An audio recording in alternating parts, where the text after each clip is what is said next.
بل مقام مقام ابراهیم هغه کاڼي چې ابراهیم علیه السلام د بیت الله شریف تعمیر کوي نو چې کله دیوال دنګ شو نو په دغه کاڼي باندې به ولاړو دا کاڼي به هم ورسره داسې دنګېده او تر دې پورې دا مقام ابراهیم دغه کاڼي تفسیر مظهری کی ثناء الله پانیپتی رحمت الله علیه فرمای د سورۃ الحج په تفسیر واذن فی الناس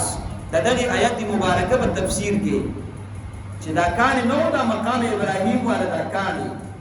چې کله الله رب العالمین ابراهیم علیه السلام د بیت الله شریف د تعمیر نه فارغ شو نو الله پاک ته حکم وکړ واذن فی الناس خلکو ته اعلان وکړ چې دوی حج د بیت الله شریف ته روان شي راځي و ابراهیم علیه السلام الله ته وی چې یا الله پاکه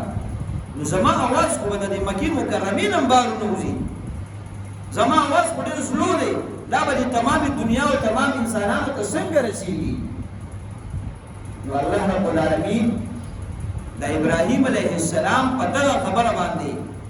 یو دا فیصله سنا وکړه چې आवाज د ابراهیم علیه السلام ذمہواری ده او رسول دا د الله رب العالمین دی د دې وجنه علامه شبیر احمد عثماني رحمت الله علیه فرمایي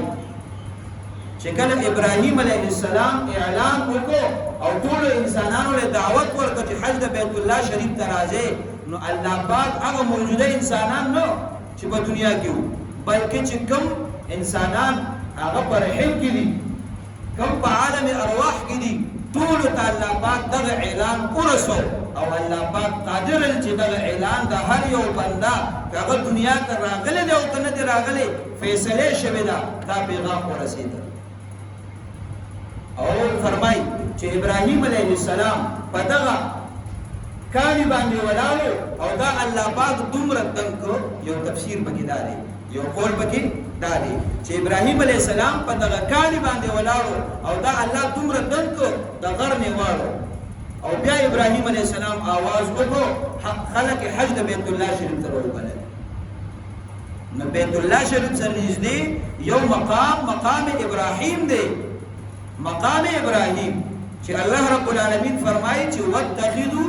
من مقام ابراهیم مصلى الله پاک فرمایي چې د مقام ابراهیم سره نږدې د منځو ګرځوي طواف کوونکی د طواف نه فارغ شي نو بیا برکات نفل کوي نو افضل او فضیلت والا دادی چې دا د مقام ابراهیم په خوا کې دغه ادا کوي